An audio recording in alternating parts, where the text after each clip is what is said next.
It was major breaking news when Texas Democrats fled the state in order to block a special session which would have allowed the Republicans to pass voter legislation. It was also major news when the Texas House then voted to have these Democrats arrested. Governor Greg Abbott of Texas said, we're going to arrest these Democrats if they come back. Now, our jurisdiction doesn't extend outside our borders, but we will arrest them. And what did I hear? Some people on the right, some libertarians were like, oh, it's all BS. They're not going to arrest anybody. Have you noticed they didn't even issue any warrants for these people? You know what? Fair point. They didn't.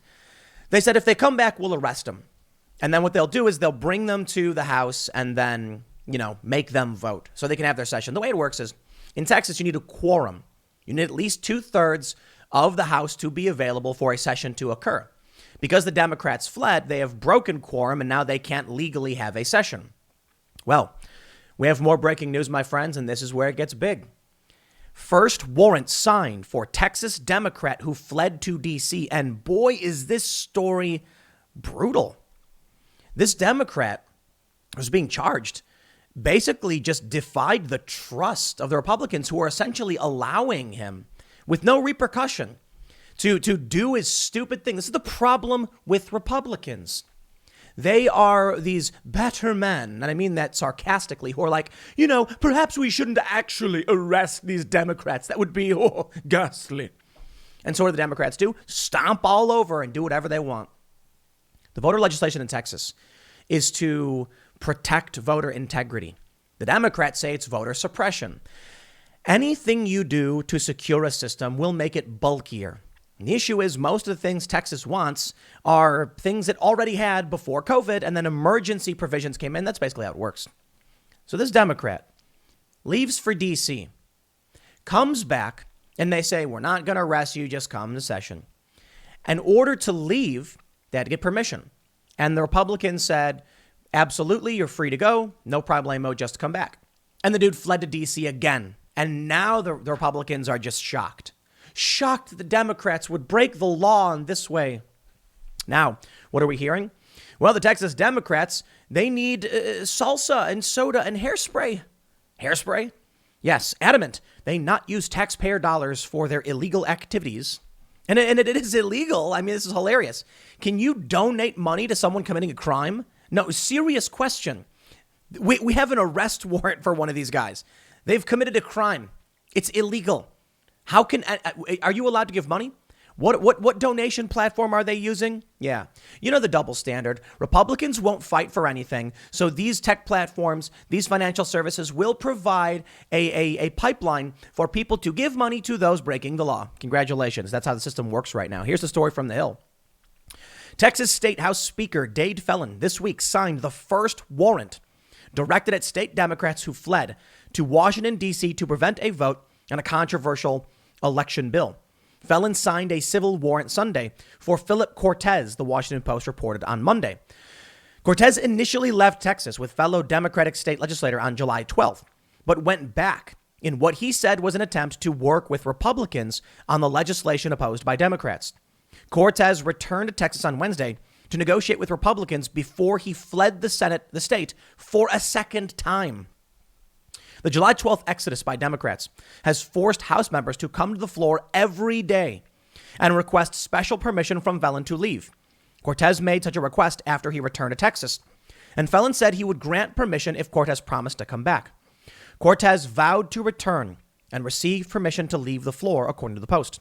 However, he left the state again on Sunday and returned to D.C. Phelan said Cortez's action has irrevocably broken my trust and the trust of this chamber. As a condition of being granted permission to temporarily leave the House floor, Rep. Cortez promised his House colleagues he would return, Phelan said. The Texas Tribune reported instead, he fled the state like a pathetic, spineless coward. Well, maybe cowardice isn't the right word. Maybe it is. I don't know. I think they're scared of the fringe leftists, but there's a word there somewhere. I don't know. He's a bad person. We'll put it that way. They don't have the majority in the state. And so they fled the state. It's not even a filibuster. It's something beyond a filibuster. They're blocking other legislation. Now, I personally think negotiations should be had, and that would solve a lot of these problems. I think the same thing at the federal level. That's why there's a value to a filibuster. The problem here is there's just nothing. Literally nothing. The Democrats say, give us all or else. The Republicans are already compromising with their bill. And now the Democrats are saying, give us everything. Yeah, these people are not good people. Cortez said in a statement after arriving in D.C. on Sunday that he has a duty to my constituents to do everything I can to stop this harmful legislation. These people are just evil, man. The Democrats fled the state to stop a vote on voting rights legislation they say is too restrictive. Even the Hill calls it voting rights. The group plans to stay in D.C. until the special session is over, but Texas Governor Greg Abbott indicated he will call another special session to get the bill through once the Democrats return. Any civil warrant signed by felon cannot be carried out until the Democrats return to Texas. The Democrats who fled will have to stay outside of Texas until the term ends, I guess. And then I don't know what, vote out Greg Abbott. Then what, you get Alan West, I guess. He's running for office. Take a look at what these people are doing. This is from the Washington Examiner, carried by Yahoo News. The nearly 60 Texas Democrats who fled the state and jetted to Washington to block a pair of GOP-backed voting bills are asking the public to donate Dr. Pepper, candy, and toiletries as they mark the nearly 2-week anniversary of their departure. Candy? Okay, let me tell you something. We do, up in the studio for the Tim Castiel show, we got a big old bowl of candy. We got fruit snacks, we got fruit rolls, we got fruit by the foot. And then we got some healthier stuff. We have these organic fruit snacks made with real fruit juice. And we got granola bars. And we got these soft baked oatmeal cookies. They're delicious. They're not a guarantee. It's just a courtesy. And you know what? The only thing I really eat are the granola bars. I don't eat the candy. Who are these old people? Well, maybe they're not old people. Asking for Dr. Pepper and candy. Eat water and eat bread. You are not staying at the Ritz-Carlton. You are supposed to be engaging in some activism. Sure. The Dallas County Democratic Party announced the development on Saturday and said it would be hosting collections. Oh, these people are just awful. Oh, man. Our Dems in D.C. say they'd appreciate care packages from home.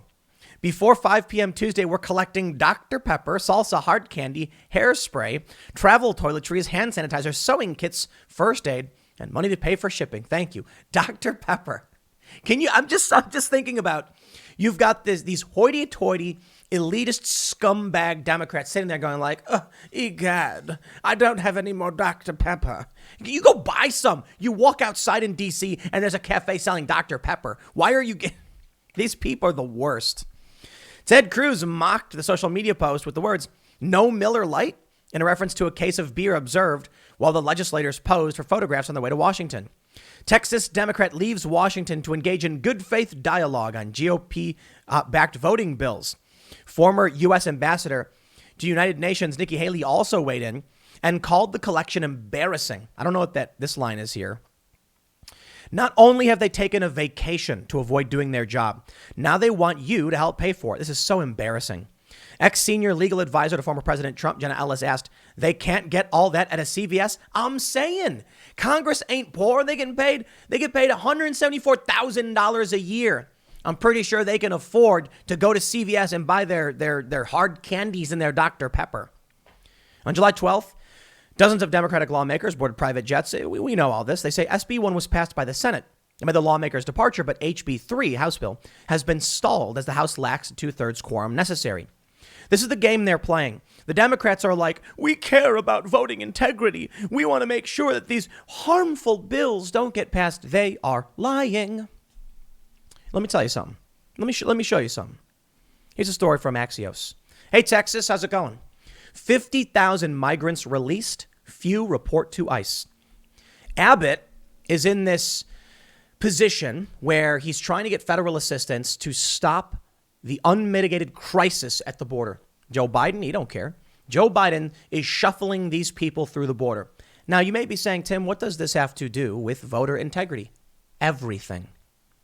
You see, the way that Congress works, the federal level, The way that the presidential election works is based on the census, regardless of whether or not one of these individuals is a citizen. They still count in the census, and congressional seats are proportioned or apportioned based on the amount of people who live in an area. 188,000, I believe, over 180,000 illegal immigrants crossed the border in Texas. The Texas Democrats do not care about voter integrity.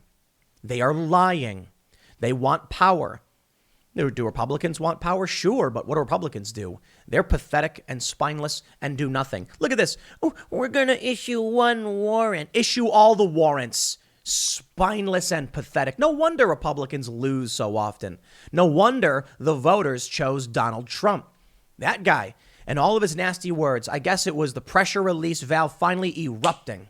That's what the Republican Party serves as. Pressure release.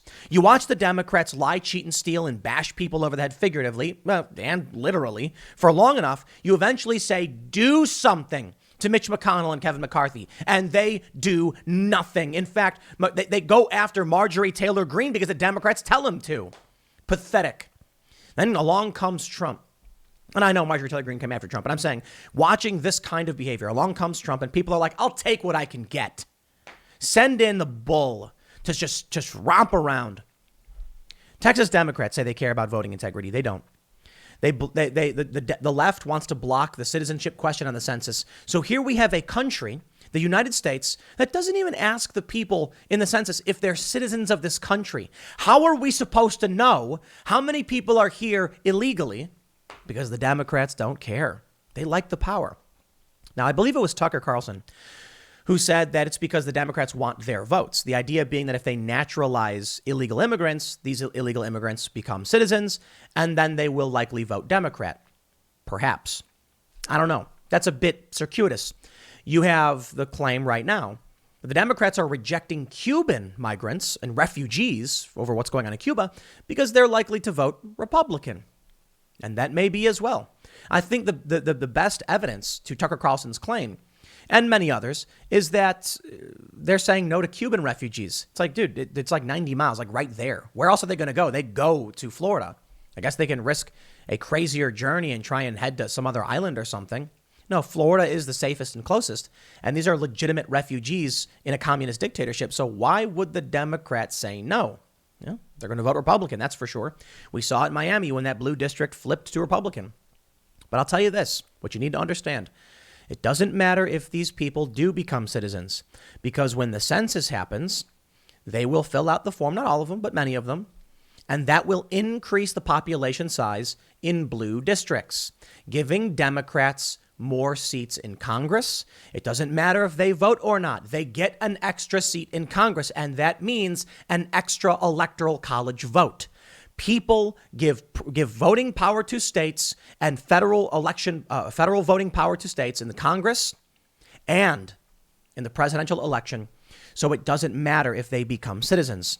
Axios reports about 50,000 migrants who crossed the southern border illegally have now been released in the U.S. without a court date. Although they are told to report to an Immigration and Customs Enforcement office, instead, just 13% have shown up. Why it matters. The sizable numbers are a sign of just how overwhelmed some sectors of the U.S.-Mexico border continue to be. A single stretch covering the Rio Grande Valley had 20,000 apprehensions in a week. The figures also show the shortcomings of recent emergency decisions to release migrants. It is unprecedented for agents to release migrants without an official notice to appear in court. Where it has occurred recently, migrants have instead been given a list of addresses and contacts for ICE offices across the country and told to report to one of them. The hope has been for migrants to show up at these offices after reaching their final destination to get work permits. Can I just want to let you guys know, if you have no borders, you have no country. If you have no borders, you have no jurisdiction. How are you supposed to enforce the law, collect taxes, and apportion those taxes if there are no borders? If people can just freely come across and take what they want and do whatever they want, how is there to be a country? You know, Bernie Sanders, 2016. I liked Bernie. He was a populist. He was defending the working class. He was talking about protection for, good old Union Democrat types. And I was always fairly, liberal in the big cities. And Bernie Sanders came out and said, open borders is a Koch brothers proposal. He was saying the wealthy far-right industrialists. I'm kidding about the far-right thing, but, the libertarian, the open borders industrialists, capitalist types, they wanted the free labor or the cheap labor. They wanted people to flow across the border to take these jobs for less than minimum wage. And Bernie called it out. Where are we now? Well, Bernie went full open borders, full anti-America, I guess you can call it. Look, I like immigration. I think we're extremely lucky. When you have people come from these other countries like, say, Nigeria or from Norway or from any one of these countries, even from China, you're typically getting those who are seeking passion and who are driven. And we're lucky. In fact, I think it's bad for their home countries. They're losing their best and brightest, or at least their most driven and passionate. As for illegal immigration, these tend to be people who are jumping the line. And there's still something I respect in that, to be honest, that they believe that they will find opportunity and freedom and success here in the United States. They're right. But that's why we have a legal process. So immigration is a great thing, so long as there's a check on that system. Ultimately, what ends up happening is the Democrats know they can pad their numbers. In California, they say, come across the border. If you're under 26, free health care. That's actually a proposal they had. So California's population grows massively because they just let people cross the border and they tell the federal government, we will not allow you to enforce these laws. We are a sanctuary state. Okay. At what point do we say California is betraying the union? At what point do we say we will not give you congressional seats and districts if you are violating federal law? How could you represent it's amazing. How could you go to Congress voting at the federal level on bills that will affect Oklahoma when you are violating federal law? And I know there's also Second Amendment sanctuaries, and these came after the sanctuary cities for illegal immigrants. And a Second Amendment sanctuary doesn't grant you more voting power. Illegal immigration does. Donald Trump wanted to put the citizenship question on the census, and I think it was very obvious why. Now, the left says it was because it would scare minorities and they wouldn't want to fill out the form. And I'm like, why? Are they not citizens? Do you mean it would scare illegal immigrants? That's the semantic game they play. Ocasio-Cortez and the far left, they call illegal immigrants migrants. I love that exchange. When AOC is talking to, what's his name, Homan, the former head of, I think, CBP, is it, or is it ICE? And she is like, legal asylees have broken no law. And then he just like, actually, they broke, this law, C31 subsection, whatever. And he just reads he likes off the top of his head. He's right. If they want to declare asylum, they go to the border. They say, we need help. Typically, if they're in a country like Mexico where they're not fleeing from, they're fleeing from Honduras, they would stay there. That was Trump's policy as well. But the Democrats want to bring all of these people in. We have this news story. This is interesting. This is from a week ago. Justice Department declined to prosecute Wilbur Ross over census citizenship question testimony. They say the DOJ declined to prosecute former Commerce Secretary Wilbur Ross despite a watchdog finding that he made misrepresentations to Congress about his agency's motivations for seeking to add a citizenship question to the decennial census. Basically, I'll give you the gist of the story. He testified, we want the citizenship question on the census. I think a lot of people realized what the point was. It was to make sure that representation was for American citizens and not for people who aren't American citizens, and that federal tax dollars would not be given out to districts for to places that is going to benefit non-citizens, people who oftentimes don't contribute to the system, and put an unseen burden on labor, on the working class. These are Bernie Sanders ideas, or at least they used to be. Well, now they're saying that the real reason that he lied, that Trump wanted the question, is so they could gerrymander. That's the lie. First of all, let me tell you something. The left is lying to you. And you know what? I'll tell you this. Everybody's wrong about gerrymandering. Everybody is wrong about gerrymandering. I see often on Reddit the left complain saying, gerrymandering, look at this, look at Dan Crenshaw's district, and it's this weird moon-shaped like crazy district. And I'm like, yo, has it occurred to you the shape of that district is based on the fact that not everybody lives in every part of the world? It's the stupidest thing I've ever heard. Look, I'll wrap up on this idea with the immigration. They want more people to live in these areas, whether they're citizens or not, so they get more tax dollars, more congressional seats. The Democrats who fled Texas are doing nothing about the border crisis, and they don't care about voting integrity. But let's talk about gerrymandering real quick. You'll look at one of these districts, and it's shaped in a very odd way. Could it be that a portion of that is an industrial or corporate park? That's what was always weird to me. It's like they think the congressional district should be a square. And I'm like, that might not actually be 750,000 people, dude. A perfect square might only have 300,000 because half of it could be a bunch of factories. So you'll need to draw a district around what makes sense, where the people live, to make sure you are getting equal representation based on population. Here's the other thing.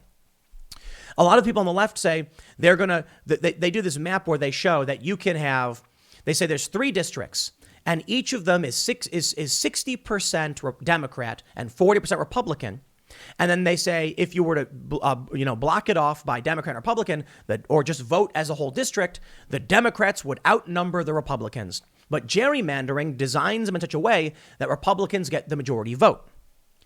Let me just explain this. If you set up districts where you only had 40% of one faction and 60% of the other, and that was every district, you would get civil war overnight because there's 40% of the population with 0 representation.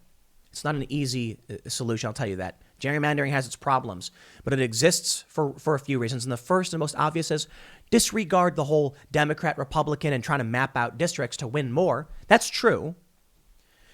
Simply put, the design of these districts could very well just be because sometimes there are factories or airports or warehouses. People don't live there. All right. Final thought. The point is Democrats don't care about the vote. They want to strip you of your right to vote in a sense. They want to weaken the integrity of our system. They want to steal power. I'll leave it there. Next segment's coming up at 1 p.m. on this channel. Thanks for hanging out, and I'll see you all then.